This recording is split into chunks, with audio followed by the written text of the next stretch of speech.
Hello, I am Debbie McKeever, founder and owner of Strong and Healthy Temple.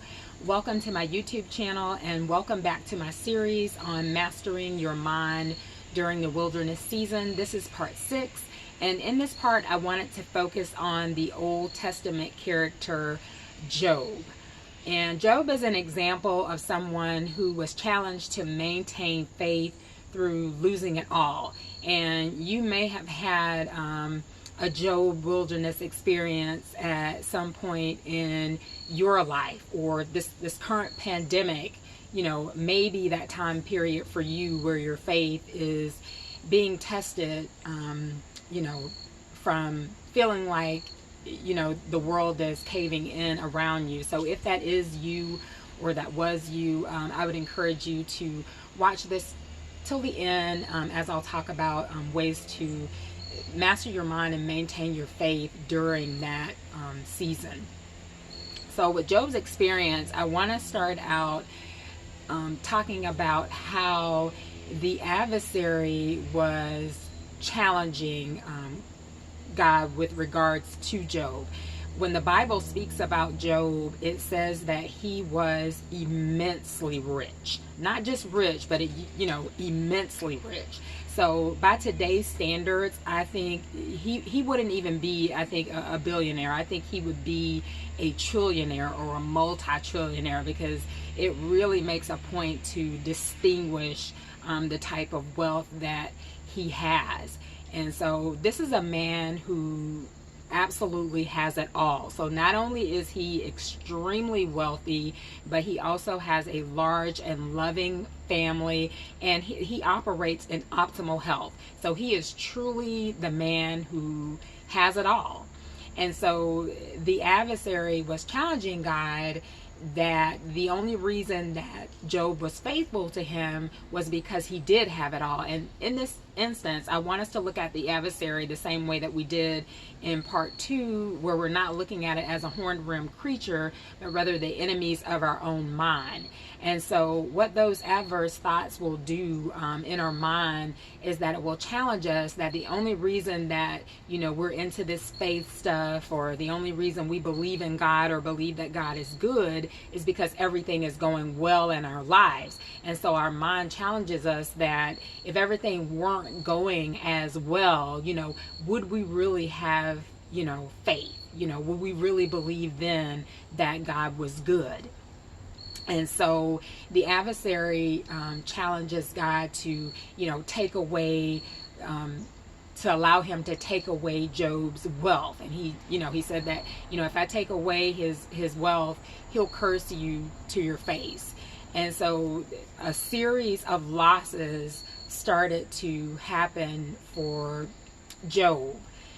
The first thing that happened is that a band of raiders came in and slayed all of his herdsmen, slayed the farmhands. And so only a few of them escaped to let Job know what had happened.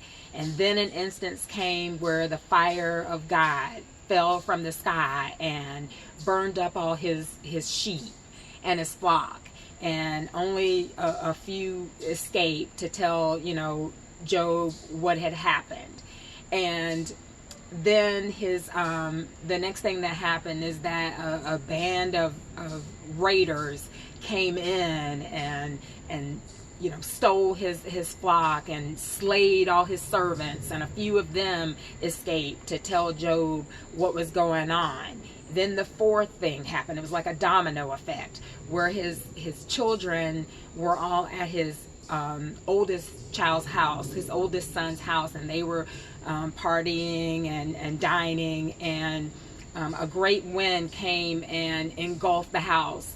By today's standards, probably a category 5 hurricane. And so the home was destroyed, and all the children died. And I think it was like one servant that escaped that was able to tell Job what was going on. So all of a sudden, everything is falling apart for Job. And so I want to pause right here and say that with relations to us and to our mindsets, is that a lot of times when things are going well, what we're doing sometimes subconsciously is we're waiting for the other shoe to drop, and sometimes consciously, we're thinking that everything is going so well, at some point, the other shoe has to drop. And because you're meditating on that thought, it manifests itself. So all of a sudden it's like one thing after another is happening. So despite this loss, Job, he was in distress, but he continued to maintain his faith in God. He did not curse God in this instance. So the adversary was wrong. And that's what happens to us a lot of times. We might incur losses, but we continue to, put our faith and our trust in God.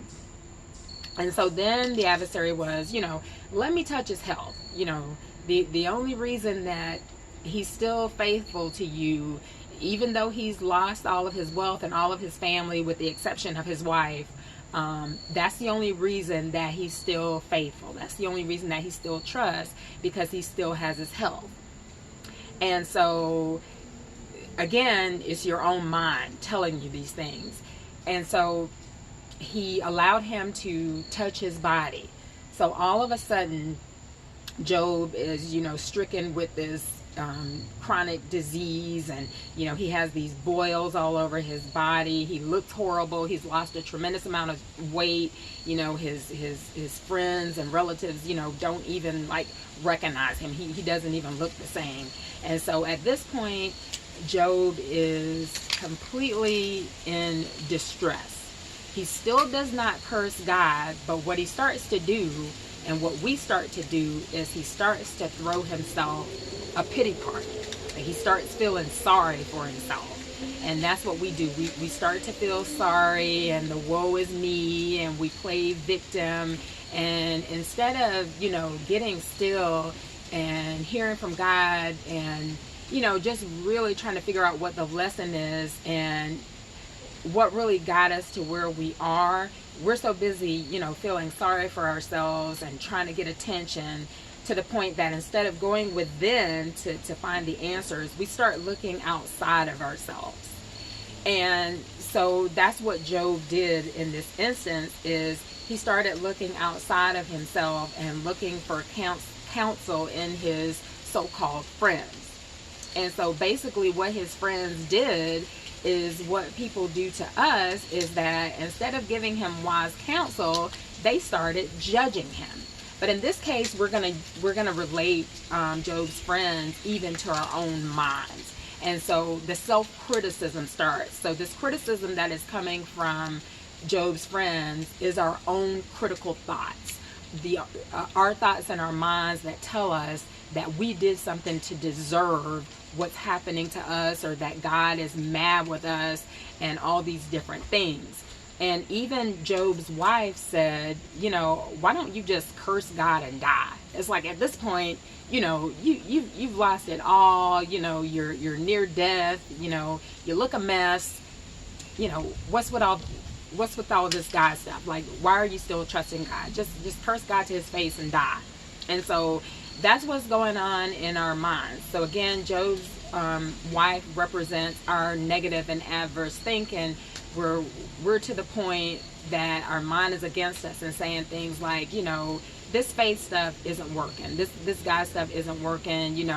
God is not going to come through for you. Look at what God has done to you. If God was really good, would you really be going through all this? Would you have lost everything, including your health, all your money, your children, everything's gone.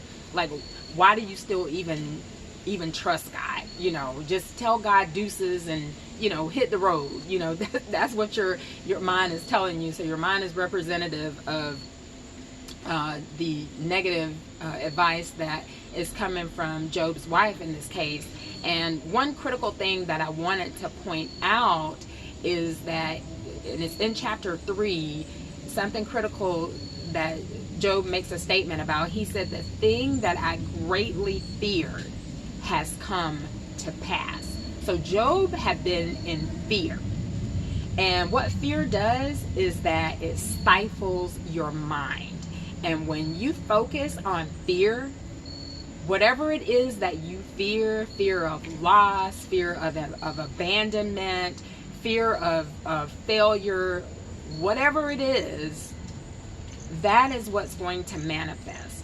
It's not the thing that, you know, you're meditating on for 20 minutes in the morning, or your 15-minute affirmations that you're reciting that are gonna harden into reality.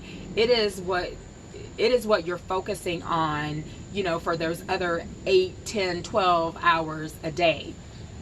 And I know that if you've heard this taught in a church setting, most of the teachers and preachers that I've heard always say that the thing that Job was fearing was his children getting into sin, because in chapter 1 it mentions how he would always, you know, have these rituals where he would pray for his children. He would be, you know, in case they, you know, had sinned or done something wrong.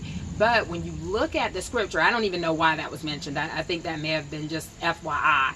But when you look at it, it says that the thing that he greatly feared came to pass. So what was it that came to pass? He lost everything. And so that is what Job was fearing. And I'm not challenging anybody's teaching, you know, I'm just stating that he said it came to pass. And so his children were already dead. You know, they got killed. And so what came to pass was that he lost all of his money, he lost his family. So somehow deep down, even though he trusted God, he still has some fear in there. And you really can't be in faith and fear at the same time, because if you are in fear, you know, it's those things that you fear that are going to manifest. And you say, well, it's easier said than done, and it really is. And that's why we have to practice. So even as a mindset coach, you know, I have those adverse thoughts that come against me, and so I really have to practice, you know, being in faith. I have to come against those thoughts, like I talked about in part 2, where Jesus came against Satan with the word. And so, you know, every time Satan tried to come at him with some mess, you know, he came back at him with the word. And that's what we have to do. We have to stand firm on whatever we're believing. And so when those adverse thoughts come, we have to cast those down and, you know, put our positive thinking and whatever we're believing for to the forefront, and make sure we're focusing on that. We have to be deliberate. You have, when you're manifesting, you have to be intentional with your manifesting. Like, if you just allow your mind to wander, then you're probably going to find yourself either consciously or subconsciously focusing on negative things. And that's what he had been doing deep down inside. Even though he had it all, he was waiting for the other shoe to drop. And that's exactly what happened. And so again, you know, he's consulting his friends, and, you know, his friends are judging him. You know, they're telling him things like, you know, this is what you deserve, and this is why you deserved it. And so that's your mind, you know, telling you all these bad things that you did. And that's why God is just, you know, striking you down, and he's stripping you. And, you know, like his wife said, you know, you may as well just give up all this foolish faith stuff. And so, long story short, God interrupted. There's like one of the friends, I think there's 3 or 4 of them, and one of them actually does give, you know, wise counsel, but then God ends up speaking to Job in a whirlwind. And so that's representative of, and he breaks up the pity party. So that's representative of when we finally decide to stop feeling sorry for ourselves and to get still and to go within. That's representative of God speaking through the whirlwind, basically saying, get it together. You know, stop playing victim and get it together. Stop focusing on this foolishness. Stop with all the negative talk. Stop with all the self-criticism, because you are completely wrong. Like, you didn't create the heaven and the earth, and you're sitting here acting like you know everything.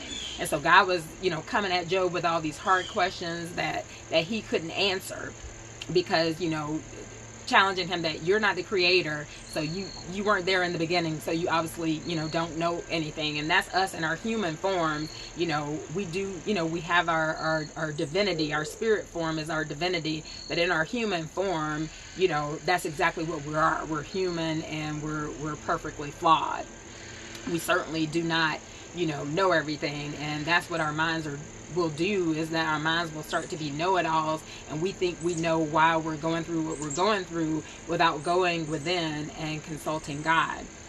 And so once God broke up this pity party, he told Job to pray for his friends, basically to bring them up, out of this negative and judgmental state.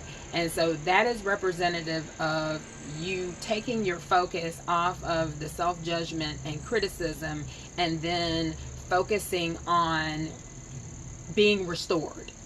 Because if you still trust God and you believe that you're going to be restored, that's what you need to be focusing on, and you need to be grateful for that in advance. Believe that it has already happened at the time that you make a decision. You being in a pity party isn't going to make it come to pass. It's going to make you dwell longer in the wilderness, like the children of Israel did, where 40 days turned into 40 years. And even in the physical form, praying for somebody else, like even though you're going through something, like maybe you can help somebody else up out of a pit even during your adversity. Because no matter what it is that we're going through, believe it or not, there's somebody that might be going through something worse and may even be praying for your situation. What you think is a bad situation, somebody else wishes that they were in that situation. And so maybe, instead of focusing on your own, what you perceive to be as your own problems, just believe that you're going to be restored, and pray for others and encourage others and help others up. And also, especially encourage yourself. And so that's what Job did. And once he got the focus off of his pity party and put the focus on praying for other people, not only did God restore him, but God gave him double for his trouble. So like I talked about in part 3, once we put something on the altar, leave it there. Just trust God that it's done. And so once we do that and we take our focus off of our problems and put our focus on the solution and the results, that's when God will come through. And not only will God restore you, but God will give you double for your trouble. Not only did he get double in wealth, but children, everything was restored times 2. And that's what will happen in our own lives. And one pivotal thing that I wanted to point out, that Job stated when he was in the pit, when he hit rock bottom, he said, "Though he slay me, yet will I trust him." And that's exactly what we have to do. Even though we feel like we're at the lowest point in our lives, we have to continue to trust. And it takes practice, like I said, because your mind, the adversary, will come against you. And so though you feel like you're being slayed and slaughtered, by the source of all creation, you have to continue to trust and believe that not only will you be restored, but that you will receive double for your trouble. If you like this video, please give it a thumbs up. I would love for you to subscribe to my channel, share it with your friends, family, and network. I hope that you are enjoying this series. Thank you so much for watching, and make it a fantastic day.